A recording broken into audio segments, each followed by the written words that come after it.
सुनहरी मछली। एक दिन समुंदर से एक मछली तीरते तीरते तालाब आ गई। वो बहुत अनोखी थी। तालाब की मछलियाँ उसे गौर से देखने लगी। उसी वक्त एक मछुआरा वहाँ तालाब की मछलियाँ पकड़ने आया। तालाब के मछलियों को शिकारी के बारे में पता था। जैसे ही उसने जाल डाला, सारी मछलियाँ तुरंत वहाँ से भाग गई और ये सुनहरी मछली जाल में फंस गई। मछुआरे ने कहा, ये मछली तो कितनी बड़ी है, इसे मैं घर ले जाकर छोटे छोटे टुकड़े कर कर सुखा कर बहुत दिन तक खा सकता हूँ। ओ मछुआरे, मुझे मत मारो, मैं तुम्हारी मदद कर सकती हूँ। मछली की बातें सुनकर, अरे ये मछली तो बात भी कर सकती है, बताओ तुम मेरी क्या मदद कर सकती हो? अभी तो मैं तुम्हें तालाब से निकाल कर घर ले जाता हूँ, वरना तो तुम मेरे हाथ से निकल जाओगी। वो मछली को पकड़कर घर को जाने लगा। वो घर पहुँच गया। वो कहने लगा, ए मछली, तुमने तो कहा था कि तुम मेरी मदद करोगी। मुझे बहुत भूख लग रही है, करो मेरी मदद अब। तभी अचानक उसके आगे बहुत सारा खाना प्रकट हुआ। वाह वाह, ना सारा खाना।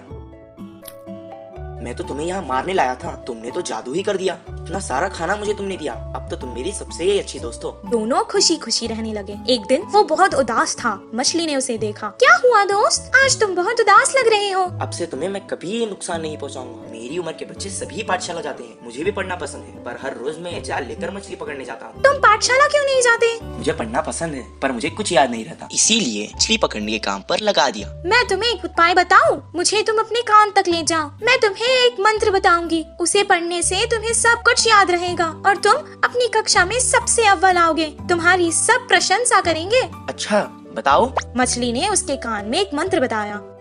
उसके बाद से जैसे उसने कहा था वैसे ही हुआ।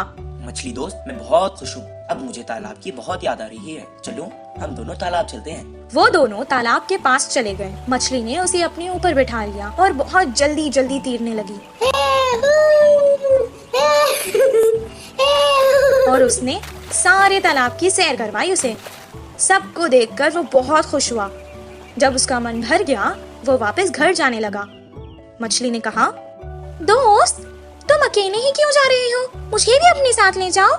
मैं जितना खुश पाठशाला में होता हूँ, आज मैंने देख लिया कि तुम उतना ही खुश तालाब में होती हो। मैं तुम्हें तुम्हारी खुशी से दूर नहीं कर सकता, इसीलिए मैं तुम्हें यहाँ छोड़कर जा रहा हूँ। मैं वापस जरूर आऊंगा दोस्त। इस कहानी से हमें ये शिक्षा मिलती है कि जिस काम में हमें खुशी मिलती है वही काम करना चाहिए और जहाँ रहने में खुशी होती है वही रहना चाहिए। कौवे की चालाकी। एक जंगल में दो बड़े बड़े पेड़ पास पास थे। एक पेड़ पे कौवे घोंसला बनाकर रहते हैं तो दूसरे पेड़ पर कबूतर रहते थे। पूरा दिन खाना ढूंढते हुए शिकार के लिए भागते थे। शाम ढलते ही अपने अपने स्थानों पर विश्राम करते थे। कौवे के समूह में एक अति आलसी कौवा रहता था। वो उतना ही देर से उठता था। बाकी सारे खाने के लिए बाहर जाते हैं तो ये कहीं ना जाते हुए पेड़ पे ही आराम से रहता था। कुछ ही देर में वो सारे खाना लेकर खाते समय उनमें मिलकर छीन के खाता था। ऐसे उस दिन उनके लाई हुई खाने को समेटकर कौवे एक तरफ और कबूतर एक तरफ समूह में आकर खाते हैं। तो कौवे हर समय झगड़ते हुए अपने अपने बल से आहार लेते थे। कबूतर तो सब मिलजुल कर रहते थे, बिना किसी झंझट के एक सामान बांटकर खाते थे। उन कबूतरों की एकता देख आलसी कौवे ने सोचा कि आहा, उन कबूतरों को तो देखो कितने अच्छे हैं और हमारे देखो कैसे हैं।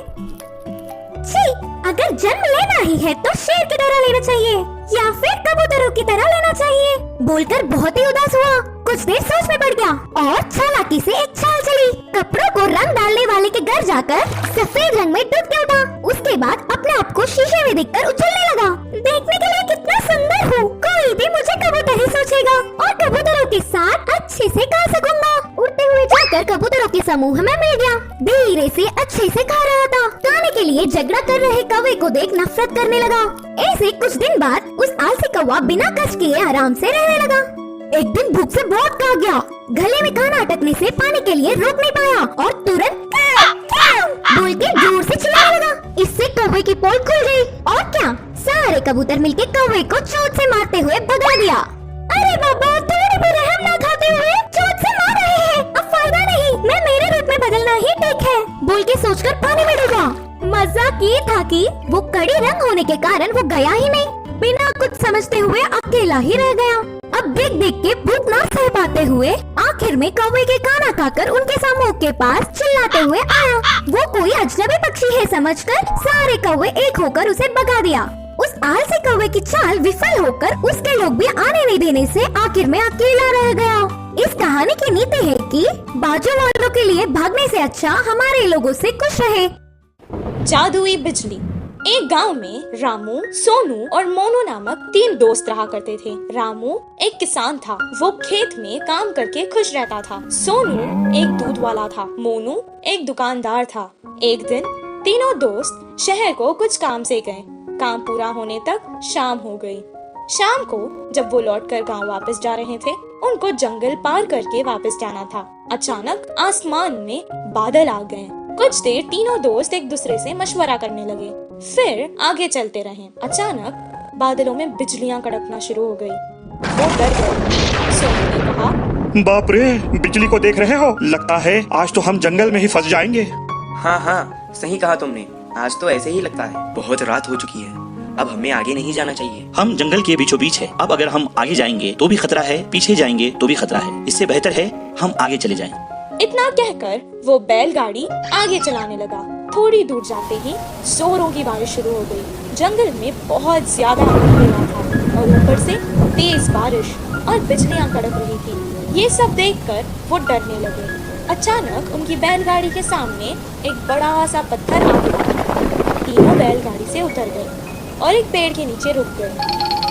मैंने तो पहले ही कहा था वापस चले जाएंगे। सब देखो क्या हो गया। तुमने रामू की बात मानी ना, ऐसे ही होना था। पेड़ के नीचे खड़ के वो बारिश के कम होने का इंतजार करने लगे। मान से एक बहुत बड़ी बिजली उनके आगे खड़कने लगी। जंगल में बहुत ज्यादा अंधेरा था और ऊपर से तेज बारिश और बिजलियां भी कड़क रही थी। ये सब देखकर वो डरने लगे। उन्हें समझ आ गया था कि ये सब कुछ किसी दुर्घटना की ओर इशारा है। मुझे लगता है कि भगवान में से हम तीनों में किसी एक को सजा देना चाहता है। अब पता नहीं वो हम तीनों में से कौन है। ऐसा ना हो, मुझे लगता है भगवान हम में से किसी पापी को सजा देना चाहता है। अब पता नहीं वो हम तीनों में से कौन है। ऐसा ना हो किसी एक के कारण हम तीनों को सजा मिले। मैंने आज तक कोई पाप नहीं किया। मैं जाकर उस बिजली के आगे खड़ा हो जाता हूँ। अगर मैं पापी हूँ तो मुझे सजा मिलेगी। जैसा उसने कहा था उसे कुछ नहीं हुआ। वो वापस पेड़ के नीचे आकर खड़ गया। मोनू भी अपने मन में सोचने लगा, उसने तो कभी कोई पाप नहीं किया था। सोनू की तरह वो भी बिजली के आगे खड़ गया, उसे भी कुछ नहीं हुआ। अब रामू की बारी थी। वो सोचने लगा कि बाकी दोनों तो बच गए, अब भगवान को उसे ही सजा देनी होगी। लेकिन उसने भी तो कोई पाप नहीं किया था। वो डरते डरते बिजली के आगे खड़ गया। तभी अचानक बिजली वहां से पेड़ की तरफ चली गई और पेड़ के ऊपर गिर गई। पेड़ जल गया और उसके नीचे खड़े सोनू और मोनू मर गए। रामू को कुछ देर तक समझ ही नहीं आया कि आखिर हो क्या रहा है। दोनों दोस्तों की मौत पर वो बहुत दुखी हुआ और रोने लगा। हे भगवान, ये क्या हो गया? अगर अब मैं इन दोनों के बिना गांव जाऊंगा तो गांव के लोग मुझे ही इनका मौत का जिम्मेदार समझेंगे और मेरी बहुत बेइज्जती होगी। इससे बेहतर है मैं यहीं अपने दोस्तों के साथ मर जाता हूँ। रामू बहुत देर तक रोने लगा और रोते रोते वो भी मर गया। और अचानक एक देवी आकाश से प्रकट हुई और वो रामू की अच्छाई से बहुत खुश हुई, इसलिए उसने तीनों को जीवित कर दिया। रामू, तुम बहुत अच्छे हो इंसान। रामू, तुम बहुत अच्छे इंसान हो। तुमने कभी कोई पाप नहीं किया है। और तुम्हारे ये दोस्त सोनू, ये जो दूध बेचता था उसमें पानी मिलाया करता था और दूध को बहुत महंगे दाम पर बेचता था। तुम्हारा ये दोस्त मोनू, ये जो व्यापार करता था, ये दुकान के सामान में मिलावट करता था और बहुत महंगे दाम पर बेचता था। तुम ही बताओ, क्या ये पाप नहीं? पर तुम बहुत अच्छे हो, सबकी मदद करते हो। तुमने ऐसे पापियों के लिए अपनी जान दे दी। मुझे अच्छा लगा। अब मैंने खुश होकर तुम तीनों को जीवित कर दिया है। सोनू, मोनू, तुम्हारी जिंदगी का कारण आज रामू है। अपने पाप छोड़ दो और अच्छे इंसान बन जाओ। सोनू मोनू ने अपनी गलती का पश्चाताप किया और अपने आप से वादा कर लिया कि अब वो कोई पाप नहीं करेंगे। और रामू जैसा अच्छा दोस्त पाकर वो बहुत खुश हुए। तीनों बैलगाड़ी में बैठकर वापस गाँव आ गए। अगले ही दिन से वो अपने अपने काम पर लग गए। सोनू अब दूध में पानी बहुत कम मिलाता था और मोनू सही दाम पर सही तोलकर बिना मिलावट वाला सामान बेचता था। इस कहानी से हमें ये शिक्षा मिलती है कि अगर हम अच्छा करेंगे तो हमारे साथ अच्छा ही होगा।